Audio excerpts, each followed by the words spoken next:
Thanks for being patient there. I had a little glitch I had to work out. I think I've glitchicated, so I think worked out now. Genesis chapter 50. You may not realize it, but this is a big day. We, my friends, have been traveling through the book of Genesis the entire year. And we are now to the 50th chapter. It's the last chapter of the book, and it ends rather climactically. And so I'm just thrilled that you have been with me for the entire ride. Got to slip over here and get my remote control thingy, but then, you know, clicker. I call it the clicker. I'm sure that's the official word, don't you figure? The clicker. I suppose that if somebody were to invent a word to represent this, it would be clicker, because it clicks. Now, the one thing that's important about a clicker is you got to turn it on, which I just now did. All right, chapter 50. Again, thank you so much for being a part of our time together. It just really tickles me. I'm so very, very thankful that you're here. Let's see. My comment is not available, it says. Oh, my. Show picture in picture. Here we go. Here, right. Because I'd like to see your comments. And so I just now put it there available, but I still see no comments. Is anybody out there with me? Let's see if it's on. Options, windows, comments, and reactions. It's on. For just friends mode. Oh, that's the reason. Well, I may just have to have Cindy figure this out later. Huh. Oh dear, we don't have time for all of this, do we? I don't know why that does that. Well, anyhow, I can't get your comments, so now I don't know what I'm going to do in order for us to have our prayer time. But it says it's just for friends mode, and I don't know why it would have done that. Because it's kind of important to me to make sure that everybody gets this. But anyhow, we got to move along. And so thank you for being here. Cindy will figure it out. She's got so much on her plate right now. Most of you know we moved her parents in with us just yesterday. Crazy, awesome day. Glad to have them. But, oh, man, talk about a full day. And so she is exhausted. And, of course, she cooks our meal for today she does. My mom normally does, but mom's sick, and so she's going to be cooking our meal for our home services, and it's just a massive day for her. On top of that, my little boy Gabriel, who's not little anymore, taller than I am, he's preaching for my dad who's sick, so he's preaching for dad at Marmaduke. Then they'll run back here for our home service. Oh my, I'm telling you, it's just crazy down here at the Child's House. Thank you so much for joining me for Genesis chapter 50. Oh my, last chapter. Climactic, big deal. You've been with me for a year. So thankful as we have gone through this. Man, it's been huge. I hope that you've benefited. I know that I have. All right, here we go. Here are the 10 questions for those of you who are part of the School of Biblical Studies. And so those of you who are not, or if you are, whatever, take a screenshot of that. And then as we travel through this marvelous chapter, you'll be able to kind of fill in the blanks. And then if you're part of the School of Biblical Studies, when you get your little email at the end of the week, you'll have your work done. Just fill in the blanks. You know what I'm saying? So cool. All right, here we go. Now, I told you that by way of review that I would probably go back on this particular day and go all the way back to chapter 1. I'm not going to do it. I just don't have time. There's just so much that needs to be covered here. So we're going to, again, start in chapter 25. But I would like to encourage you, if you would like to have the entire, all the way through, go back and, and get, actually what would be best is go back to chapter 24. Rewatch chapter 24, because that's going to review all 24. And then you can come to 25 and it'll review all these pictures that Gabriel has put together. They are kind of icons so that you can understand what the theme is for that particular chapter. For instance, you see the 25 here, okay? Well, that's telling us, and this is the icon for Abraham.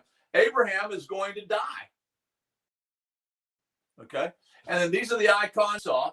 And they are going to get born. They're coming into the world. And so you can see how he's done a marvelous job here with this is ha, ha, ha, ha, ha. That is representative of Isaac, because that's what Isaac means, okay? So anyhow, there's just so much here that is just really, really awesome. And Gabriel has done so much work on these.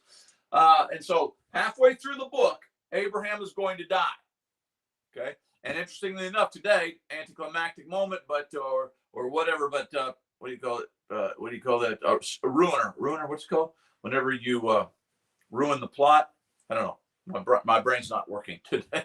Big day yesterday. But whatever that's called, I'm fixing to do it. The last chapter, another fella is going to die. His name is Joseph. Okay. Prior to that, the big iconic name of the Old Testament, Jacob, who his name is really Israel, he's going to die in chapter 49. And so a lot of benchmark important things here. You come over here. I always thought this was important. Esau gets his entire chapter. In Romans chapter 9, it mentions that God hates Esau.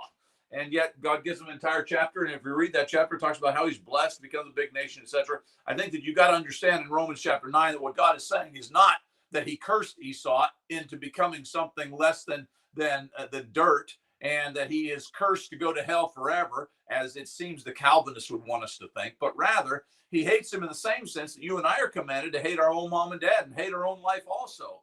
In comparison to how much we love God, it's almost hatred. In comparison to how much God loved Jacob and the purpose that Jacob had in carrying on the lineage of Jesus, it's as if Esau was hated. But Esau was blessed. He was a hugely blessed fellow. Read chapter 36. And then as you move on to chapter 37, of course, we're going to pick up with Joseph, coat of many colors. You can see it's torn there, blood on it, etc. Not a good iconic, see, 37. Way to go, Gabriel. You're going to interpret the dreams. We know we've seen that throughout our time together. And let's come on down here. Okay. Joseph's family is going to settle in Goshen. Remember that? All right. See, you got the 47. And then 48, Jacob's going to bless Ephraim and Manasseh. And you remember he puts his hands opposite the way Joseph feels like that they should. No, Dad, you got your right hand on my youngest son, and that's wrong. And Dad's going to say, no, I know what I'm doing. This is what I intended to do. And so what's going to happen is the younger will be blessed more so than the older. And it's not the first time that that's happened. Again, I think that plays into Romans chapter 9 as well, because remember, Esau is the older, but yet the younger, Jacob, is going to be the one who's being blessed in a greater degree. Okay. So when you read Romans chapter 9 and it says that God hated Esau, you got to understand that and keep that in context. In chapter 49, then, let me go where is that? 49, Jacob's going to die. So these are two very, very big chapters. Jacob's going to die. So just really rapidly, as I try to bring this together, remember what has taken place here. Turn that light on, see if that helps just a little bit. Remember what has taken place here. We have gone all the way from Genesis chapter 1. What's the opening verse? Genesis chapter 1. In the beginning, God created. Okay, so we have gone from the creation all the way through the death of Joseph. Now, that means we've covered some amazing characters. We've come all the way through Noah and the flood. We spent a lot of time dealing with the flood. All right, next major character is going to be Abraham, the promise to Abraham. Then Abraham's going to have Isaac, first of all, but Ishmael's not the child of promise. And so Isaac is going to be born. And from that child, then, we begin the expansion of this wonderful, marvelous lineage of Jesus Christ. And so Abraham gives birth to Isaac. Isaac gives birth to Jacob. Jacob gives birth to the 12 tribes, Joseph, not the least of which. And so Joseph, you see how we're covering a lot of human history in just the book of Genesis. That's why it's such a marvelous study, and it's so important for us to have our heads around it. Okay. Boy, I tell you, everything's going wrong this morning. Pause 1 second. I'm going to have to plug in my computer because I'm about to run out of battery. Oh, me. I'll tell you. When you got 1,000 things rushing around your head and everything is pulling at you, it seems like that it sometimes can be rather stressful. But there you go. It's all good. It's all good. We're all plugged in. It's not going to, don't worry about it. It's going to be fine. Joseph is going to die. Very, very important character. Joseph is going to die.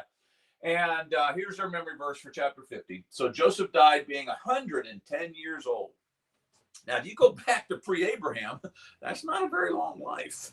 But pre-flood, when you start looking at their lifespans, man alive. But anyhow, he's going to get 110 for us. That's a pretty good life span. They embalmed him and he was put in a coffin in Egypt. And we're going to see that one of his biggest requests is going to be just like his daddy. I don't want you to leave my bones in Egypt. Take me home. All right. Here's the text. Now, before we deal with Joseph dying, we got to deal with the after effects of Jacob, his daddy, dying, and that's what this chapter has to do with. Both of the really, if you really want to think about how the book of Genesis ends, in Genesis chapter, Jacob and Joseph die, and those two very, very interesting. But as you know, we had it recorded the dies in chapter 49. That was, I think, the last verse. Well, now what are we going to do with Joseph? With Jacob? Then Joseph fell on his father's face, and he wept over him, and he kissed him.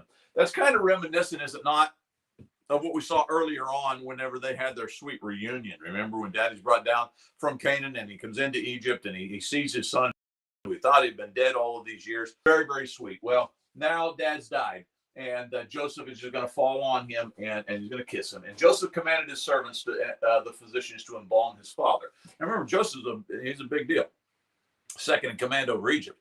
And so when he commands that my dad be embalmed, the Egyptians are going to do it, and they're going to do it right. And they're the ones who see, I guess, I don't know if they invented embalmation or whatever, embalmation, whatever. But we got all the mummies and all that kind of stuff. All right. So the physicians embalmed Israel. 40 days were required for it, for that is how many are required for embalming. And the Egyptians wept for him 70 days. And so it takes 40 days for the embalming process to take effect, I guess. Now, I have no idea how to do that. I've had several undertakers for friends over the years, but I never really was that interested in getting into the embalming process. But back in the day, it took 40 days to get them embalmed. Now, it doesn't today. And again, I don't even know that what we do today is truly embalming as far as what the Egyptians did. But anyhow, because we know that we have our services like within 2 or 3 days of the person passing away today. But maybe technology brought us to a place where we can do it quicker. But anyhow, it's interesting that it's going to take 40 days for them to get him embalmed. And so you can see this is a very important person. They're going to take the full 40 that they need, plus another 30 because the Egyptians wept over him for 70 days. Now, did those two events coincide? I don't know. But when the days of weeping were over, Joseph spoke to the household of Pharaoh, saying, if now I have found favor in your eyes, please speak in the ears of Pharaoh, saying, my father made me swear, saying, I am about to die. In my tomb that I had hewed out for myself in the land of Canaan, there shall you bury me. Now, therefore, let me please go up and bury my father. Then I will return. And Pharaoh answered, go up and bury your father, as he made you swear. So, two things that are rather interesting here, I think. Number one, that Joseph is asking permission to take his father and to bury him. Now, the reason that that's probably interesting is, at least it's interesting to me, is you might recall Egyptians were not just all that fond of shepherds and herdsmen and that kind of thing, okay? And I'm not saying that they were necessarily, that Joseph's family was necessarily ostracized and pushed aside and all that kind of, but they had their own little area, Goshen, right? And what Joseph is doing here is basically saying, my dad's not really an Egyptian. He's not really loyal to Egypt. And so we'd like to take him back home to Canaan. And you can see how that kind of, what Pharaoh could have said, well, man, look, we've done so much for your family. We gave him the best land. He could have done that.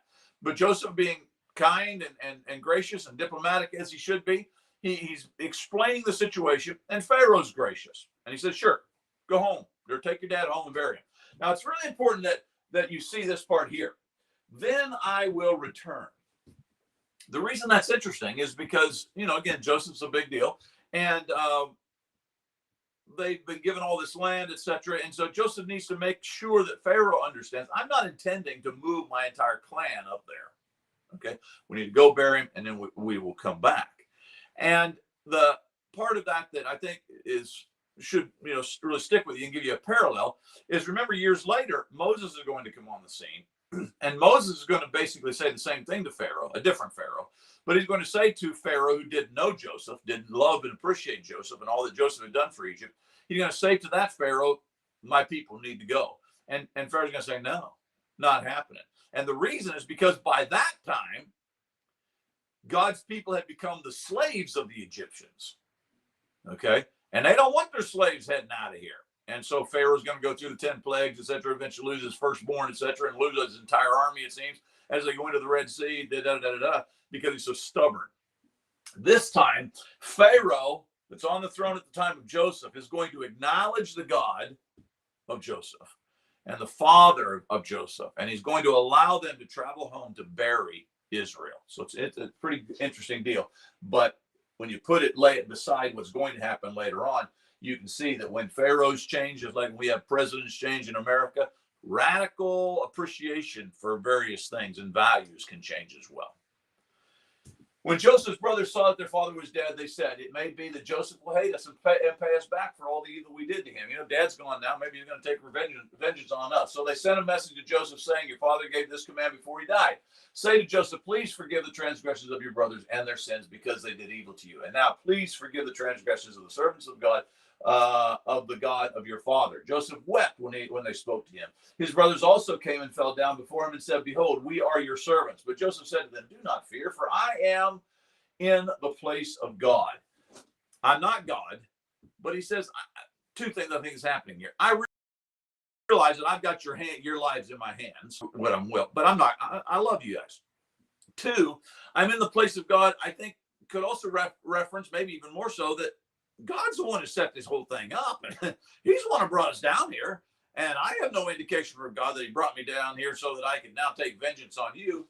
As for you, you meant evil against me, but God meant it for good, to bring it about that many people should be kept alive as they are today. So I'm in the place of God because I'm doing the will of God. And so in doing the will of God and not having any indication that I'm supposed to bring vengeance down upon you, that's not going to happen. So do not fear. I will provide for you and your little ones. Thus he comforted them and spoke kindly to them. And they were, I'm sure, thankful to find out that, our little brother's going to take care of us. So Joseph remained in Egypt, he and his father's house. Joseph lived 110 years. And Joseph saw Ephraim's children of the third generation. The children also of Machir, the son of Manasseh, were counted as Joseph's own. And Joseph said to his, that's kind of interesting, Machir is going to be counted as Joseph. Why would they say that? Because remember, Jacob claimed Ephraim and Manasseh as his own. And so Jacob is going to claim the children of Manasseh. And Joseph said to his brothers, I'm about to die, but God will visit you and bring you up out of this land into the land that he swore to Abraham and Isaac and Jacob. Then Joseph made the sons of Israel swear, saying, God will surely visit you, and you shall carry my bones from here. So Joseph died, being 110 years old. They embalmed him, and he was put in a coffin in Egypt. Now let's come back here. I think I skipped something. Seemed like I had a context missing there. Okay. Yeah. So we didn't even do this. I'm so sorry. Where's my head? Clearly not where it needs to be. So Joseph went up to bury his father. This is the part we missed. And so remember, he goes and he asks Pharaoh, can we go? Pharaoh says, go. With him went up the servants of Jacob, the elders of his household, and all the elders of the land of Egypt. So it's quite an entourage in honor, really, of Joseph, because Jacob is Joseph's daddy, as well as the household of Joseph's brothers and his father's house. Only their children, their flocks, and their herds were left in the land of Goshen. And there went up with them both the chariots and the horsemen. It was a great company, as you can imagine. And of course, they're the world power of the day. So you see them come traipsing through, you're thinking something's up. When they came to the threshing floor of Atad, which is beyond the Jordan, they lamented there with a very great, grievous lamentation, and he made a mourning for his father 7 days. So we've done 70 days. Now we're going to do another 70 after traveling up there. 7 up after we travel up there. When the inhabitants of the land of the Canaanites saw the mourning of the said, this is a grievous mourning for the Egyptians, which it wasn't. I mean, they grieved, but it was really for the folks who are about to someday take over Canaan, right? Therefore, the place was named Abaim.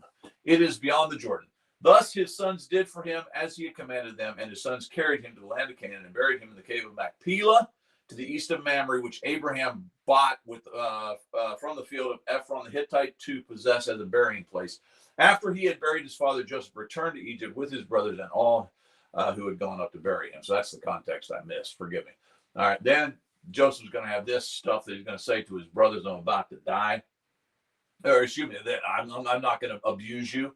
And then he's going to say, I'm about to die. And we can conclude this marvelous book even though I got it out of order. Then to the sons of Israel, all of his brothers swear, saying, God will surely visit you, and you shall carry my bones up from here. Don't leave me in Egypt. So Joseph died, being 110 years old. This is your memory verse. They embalmed him, and he was put in a coffin in Egypt. I don't want to underplay the importance of this, but he was put in storage. And you're going to find that when the children of Israel are going to leave many years later, that they're going to take Joseph with them. And they're going to haul him all the, I guess they hauled him around for 40 years in the wilderness wanderings. Somebody look that up and tell me if I'm right on that. But eventually Joseph's going to get buried with his daddy. All right, there are your 10 questions that we attempted to cover in spite of me getting the passage out of order and having to plug in the computer and all the other little glitches that we've experienced this morning. There's your 10 questions. Did we do okay? I think we did. I wonder if we're still recording. Hey, we are. Look at that. That's good. All right. Genesis chapter 50, last chapter of this marvelous book. Joseph's going to die. And actually, what you could remember here is Jacob's going to get buried and Joseph's going to die.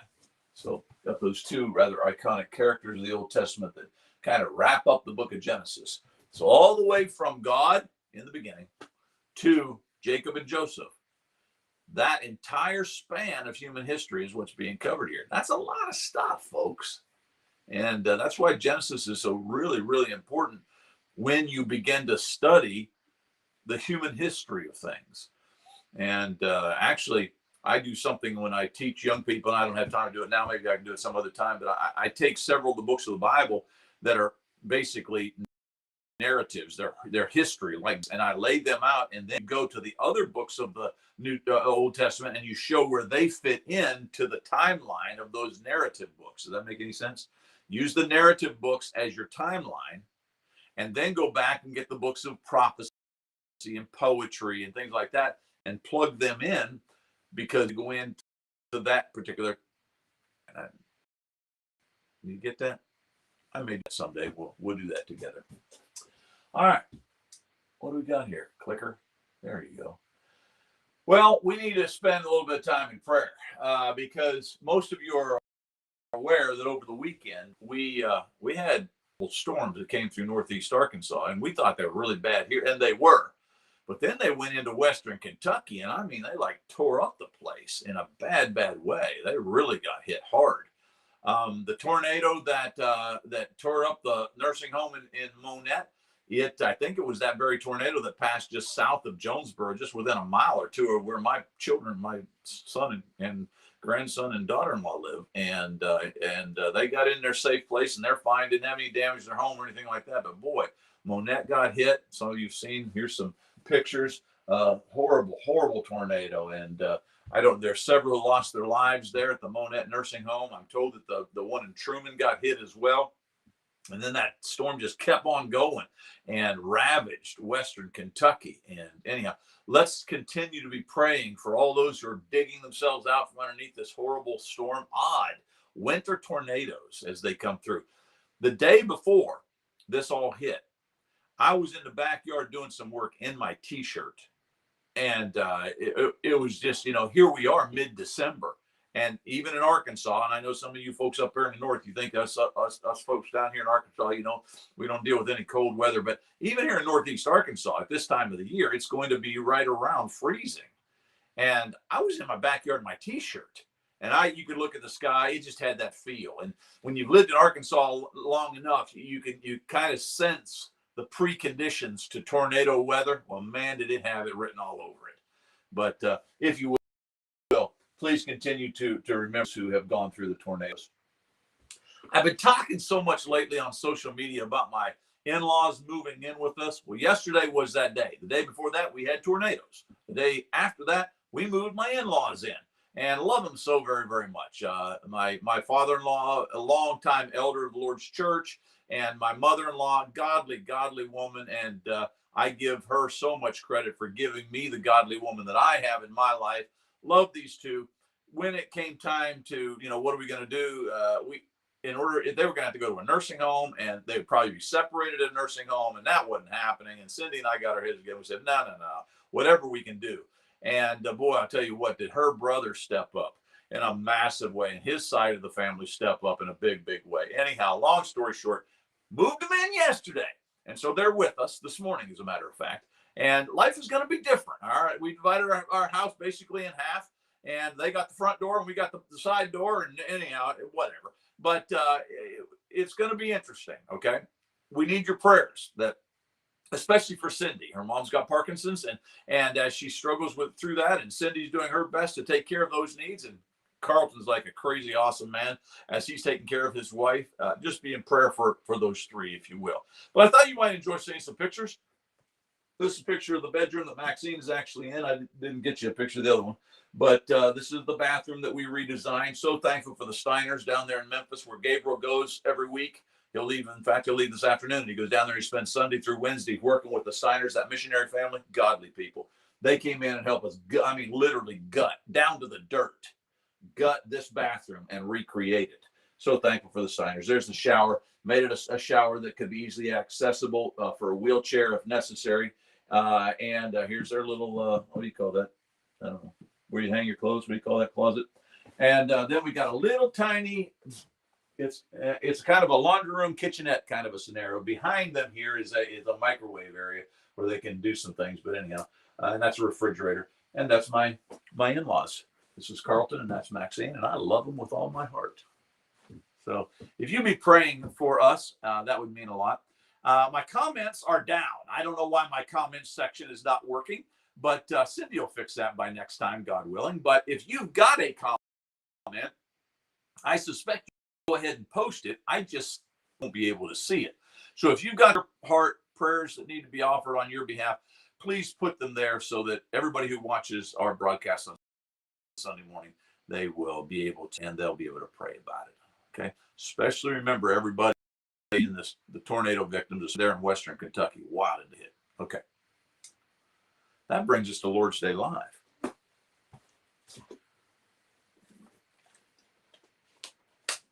Oh my. Here we are, middle December, and yes, I've got my sweater on because I'll tell you what, it's cold here in my office. Lord's Day Live. So very, very grateful. Folks, this is our 12th lesson. And so for those of you who have been with me as we live, this is our 12th week for us to put these lessons together and talking about spiritual warfare and training. And we're really into that training aspect, that training segment this morning. Well, I just see my YouTube picture went really, really bright there for a moment. I'm going to turn that one off. Okay. Here are the questions for our time together in the sermon time. And we are dealing with the Savior. That's why it's spiritual warfare and training. This is the warfare part up here. This is the training. This last one is the training. Jesus is training us to deal with these other areas that we struggle with. Satan, self, and situation, the fallen conditions of our world. There are the 5 questions that we're going to cover today as we deal with this last and final section, the Savior.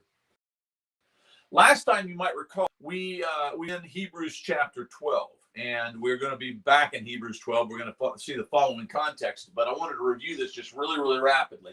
Notice in Hebrews 12 and verse 4, it starts off with this idea, in your struggles against sin. That's exactly, it's like this passage was made specifically for this series of lessons, okay? So in your struggle, in your warfare against sin, there's some things that you need to do. And he lists them here in this section. Count your blessings, keep your focus, remember your status that you're sons and daughters of God, appreciate the process that you're going through, and be validated that he even gives you attention with regards to discipline. Now, that subject matter is going to carry us into the next, and the conclusion of this series is going to carry us into the next context, okay? Be validated by the fact that he even gives you attention. Well, in him giving you attention, that attention is going to come by way of discipline, okay? And so we're going to deal with verses 7 and following. Again, this is right on the heels of what we talked about last time, but we're going to deal with verses following, and it's specifically about the disciplinary process of God. Now, back in the day when I was a child, I'll be honest with you, you say discipline, and I'm cringing. I'm thinking, oh, that means something to do with, I'm going to have to stand in the corner. I'm going to do extra chores. I may even get a spanking, whatever it may be, because I was, not doing what I need. So when you say discipline, I'm thinking punishment. And although that can be a very significant part of discipline, one of the things that we have to understand is that discipline does not always involve punishment, but it generally involves something uncomfortable. Because you're doing something that is creating a disciplined character. It's creating strength and goodness and righteousness, as we're going to see, in holiness at the end of this. We're going to see that he mentions that idea. It's also going to give us the fruit of peace. But to get there, you've got to go through some difficulties. It's like getting up every morning. I got a very dear friend, I love her so much. And she gets up every morning and she goes out. While I'm sleeping in, she's going to the gym. And I so admire that people have the ability. But one of the things it's hard at the front end. In fact, it might be hard throughout the entire process. But the dividends that it pays off, and we're going to see that in the conclusion of this passage, are just huge. So we're going to pick this part of the passage apart together. And here we go. Notice he's going to say it is for discipline that you have to endure. Now, you tie that into the previous context that we saw last time, and you can see how this all relates. It is for discipline. You got to endure because of discipline. You will endure better because of discipline. Discipline is the purpose for hanging in there. And over here, I'm going to list all the points that I counted. There's 5 of them. So discipline it's the very heart of the matter. The reason you're still here is to be disciplined. When we left the garden because we sinned, and we continue to facilitate that sinful context, we talked about that. Remember when we were doing number 3? As we continue to facilitate that by our own personal choices of sin, one of the adjustments that God made for us, rather than just wiping us all out and starting all over again, he stayed within the system. But one of the adjustments that he made was that you're going to have to go through a continual disciplinary process in order to keep your attention. If we had stayed in the garden, things probably would have been remarkably different, but we didn't. And so now that we're out here in this wicked world, trying to survive the struggles, trying to survive the warfare that is constantly raging on around about us, he says you're going to have to stay within the cycle of discipline. And so it is for discipline that you have to endure. Stay in there. Don't give up so that God can discipline you. First of the year is coming up. One thing that we all do at first of the year, at least some of us have tried for years and years, and I'm going to lose weight. And so we go to, I'm not going to eat that, and I'm not going to eat that. And about the 15th of January, we're pretty discouraged by this whole thing. We don't like it anymore. And so we're back to eating whatever we want, if you are like Sonny Childs. But he's saying, look, the process is long. It's ongoing. It's continuous.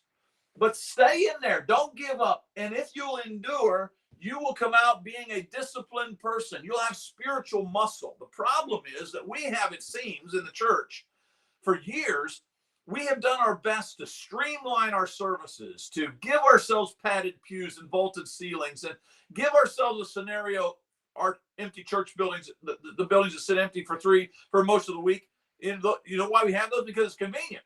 We'll pay somebody to come in and clean. We just go in and inhabit the place for a couple hours, do our thing, and then go home. We don't have to worry about the building no more. You see, the inconvenience, the discipline is not there. On the other hand, if you worship in a home church, kind of like my wife did yesterday, and even this morning as I got up and washing the potatoes for lunch that we'll have for our home church people, it's hard, because people are constantly in your context.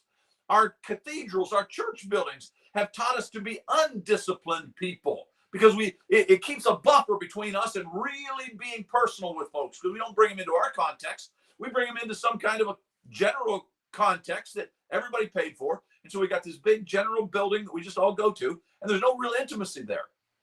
God says we've got to be disciplined people. And if we're going to be disciplined people, one of the ways that we can do that is maintain it throughout our entire walk, including our worship time. Second thing, we need to understand that discipline is our purpose for survival. It is also our legitimacy. God is treating you as sons. That sounds a lot like what we talked about last time in the previous context, okay? For what son is there whom his father does not discipline? Watch this. If you are left without discipline, in which all participate, then you are illegitimate children. Discipline is what actually gives us legitimacy. The fact that God takes the time to correct us and discipline us means that he hasn't given up on us. There are some who have turned their back completely on God to the point that there's no sense. We talk in Romans chapter 9, we talk about Pharaoh, who God, by the way, gave plenty of opportunity for him to make choices before he ever hardened his heart. But there came a point at which God gave up on Pharaoh. As long as God is disciplining you, as long as he is trying to make you a better person, allowing you to go through things that should build spiritual muscle, as long as that's happening, that means he's got his attention on you. And that means you're legitimate. You're not illegitimate. But the moment you lose the attention of God, you lose everything that's worth having. Everything that's worth having. So the second thing I'd say about discipline, as we're trying to celebrate the struggle, is it brings legitimacy to you. The very fact that your mom and dad take the time to stand you in the corner means that they don't like the behavior that came prior, and that they feel like it's worth their time to try to get you to act better. That means there's some love there. Same thing applies to God. The very fact that God is allowing these struggles to come into your life, build spiritual muscle, means that he's got his attention on you. Celebrate that. It's our inspiration. Discipline's our inspiration. Besides this, we have had earthly fathers who disciplined us, and we respected them. Now, in context, clearly it's talking specifically about the physical father, but he's going to go on to say, shall we not much more be subject to the Father of spirits and live? It's the same idea. If your parents, specifically here your father, disciplined you, especially if he did it appropriately, if he really was disciplining you, and if discipline is not given for the point of making you a better person, out of love, trying to create a better character, it's not discipline at all. Okay, it's torture. It's something else. Okay, so be careful if it really is discipline, then it comes from a good, godly, loving father. Same thing applies to our Father in heaven. He loves you. Okay, and because he is giving you discipline, he's got his eye on you. He's got his attention focused in your direction. We ought to respect him for that. That ought to draw us to him. We ought to say, wow, I must be special if God's going to give time for me. And so it's our purpose, it's our legitimacy, and it's our inspiration. It's what keeps us going. So, and I know this seems upside down compared to the way you're going to get it in modern psychology and all that kind of thing. But the fact of the matter is that if you are traveling through and you're struggling, that much of that struggle is going to come to you because God is trying to make you better as he prepares you for these three. And so you ought to celebrate. You ought to respect him because he loves you that much. For they disciplined us for a short time. We're speaking of our physical fathers. They disciplined us for a short time as it seemed best to them. But he disciplines us for our good, that we may share his ness. This is huge. Our physical fathers disciplined us for a short time. So they bring us into a character mode that really is only going to benefit us temporarily as far as the carnal world is concerned, but not the Father of heaven. The Father of heaven is trying to mold and shape you into something that is holy. That's like an eternal quality. That's one of those God things, okay? And so the discipline is our holiness. It's our refinement. It's what brings us to the core of God's values himself. That's why I believe that one of the major goals of the church we got to return to is holiness, a sanctity. And holiness is going to be very much akin to the idea of sanctification, which means to cleanse and to set apart. So when we are people who look just like the world and act just like the world and talk just like the world and have our habits just like the world, and people begin to I'm surprised to find out you're a Christian because you look just like the rest of us. There's a real problem with our holiness. On the other hand, if you're somebody who is constantly struggling to be what God wants you to be, constantly struggling under the heavy, heavy load of being holy and sanctified, etc., then you can know that you're in the pattern of God, and that God, the Savior, is preparing you for these three. And in your discipline, you're developing holiness. Man, that's big. That's just so big. I can't emphasize that enough. And then lastly, he says, for the moment, all discipline seems painful rather than pleasant. Let's just deal with this for the moment. You don't know anything other than this world. Okay?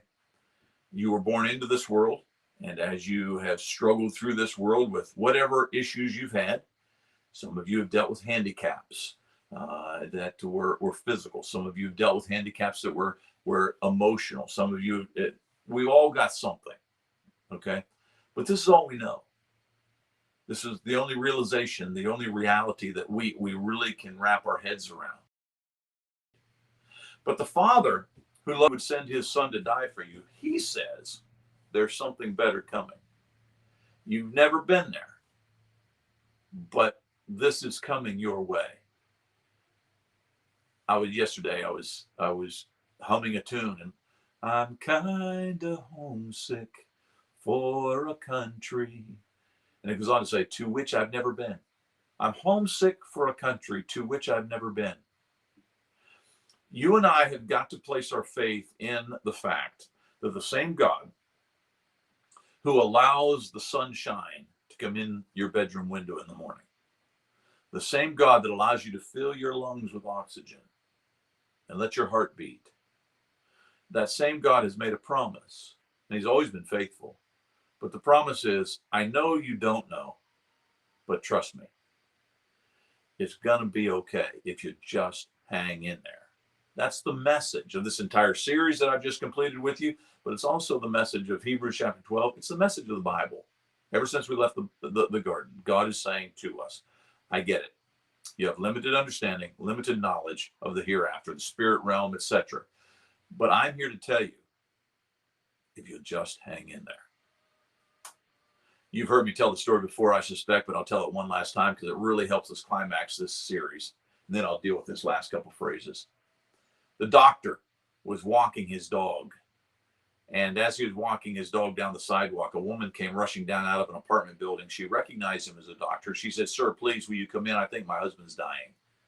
So the doctor and his little dog, they ran up the steps into the apartment building, down the hall, into the apartment, and right up to the door of the bedroom. Just as he got to the door of the bedroom, the doctor thought about his dog, and he said, it probably right now is not a good time. So he sit. And the dog sat right there beside the exterior part of the door. The doctor went in. The man was dying. As the man grabbed the doctor's hand, he said, doctor, please, can't you do something? I'm scared. I don't want to die. Oh, please. I don't know what's over there. I don't know what's going to happen to me. Please, doctor, can't you do something? And the doctor was a godly man, and he didn't know how to bring comfort to this fella. But at the very moment that the man was pleading for help, the doctor was praying for God to give him some sign, some indication of what he could do to help this man gain comfort. And he heard his little dog scratching at the doorway of the bed. And a thought came to him. The doctor said to the man laying in the bed, he said, do you hear that scratching sound? And everything got quiet as the man listened. Sure enough, he did. Yeah, doc, what is that? That's my little dog. You need to know something about this little dog. We've never been in your house. We've never been in this apartment. My dog has never been in this room. But he wants to come in, and you know why? Even though he knows nothing about this room, except one thing. It's that one thing that makes him want to come in. And you know what that one thing is? He knows that his master has gone in there. And so no matter what else waits for him, his master's in there, and he wants to go too. That's the message of you and I. I don't know what it's like to die. Honestly, I don't know what it's like to make that transition to the other side. I've read from scripture what it says about the other side, but it takes faith to believe that that's what's going to happen. And so really and truly, the only thing that you and I have, in fact, the entire world has with regards to death, that next big step of our existence, is trusting that our master went in there. And if my master went in there, I know everything's going to be okay. Because my master on this side has always taken care of me. I want to go where my master's at. So for the moment, discipline might seem painful rather than pleasant, but later it's going to yield peaceful fruit of righteousness to those who have been trained by it. Last thing I would say is it is our peace. Discipline literally leads us to the peace of going to a place where our Savior is gone. Our master went in there. If he's in there, it's a place where I want to go and be at peace. So as we go back and we review, we bounce through these 4 areas in our 12 times together. Satan always gets blamed for our spiritual struggles, and he needs to receive a lot of the blame, but sometimes it's not so much him as it's just us. And even the situation itself often plays against us, does it not? The fallen conditions in which we live. Just this past weekend, horrible tornadoes ripped through our area. Many died.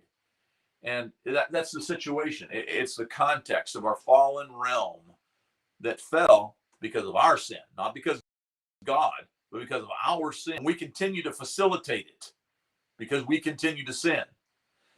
The Savior, number 4, presents struggles to us as well. He can present obstacles that come in our path that we've got to jump over and build muscle in the process doing. And he does that to prepare us as we deal with these other 3. But if we will appreciate and love the discipline, we will know that the discipline of God gives us purpose, legitimacy, inspiration. It's going to lead us to a place of peace. If these lessons have been a help to you, I pray that you'll continue to pray for us and perhaps even reach out to us and support our ministry. We certainly could use it. It's the Lord's Day. And so it's time for us to keep it simple, keep it innocent, and keep it meaningful as far as the Lord's Supper. In just a little while, I'm going to go in there and I'm going to have the Lord's Supper with my family, and it's going to be grand. And probably Judah will probably pass out the emblems because he may even have the prayer for the bread, the grape juice. We allow him to choose who he wants to pray. Very, very simple, very, very innocent, very, very meaningful time that we spend together. I pray that as you celebrate the Lord's Day, that you'll take the Lord's Supper seriously and that you too will be able to see Jesus and his face shine in the understanding the death, burial, and resurrection of Jesus. Thanks so much for being with me. This is Sonny Chow saying, be there. Matthew 16:26.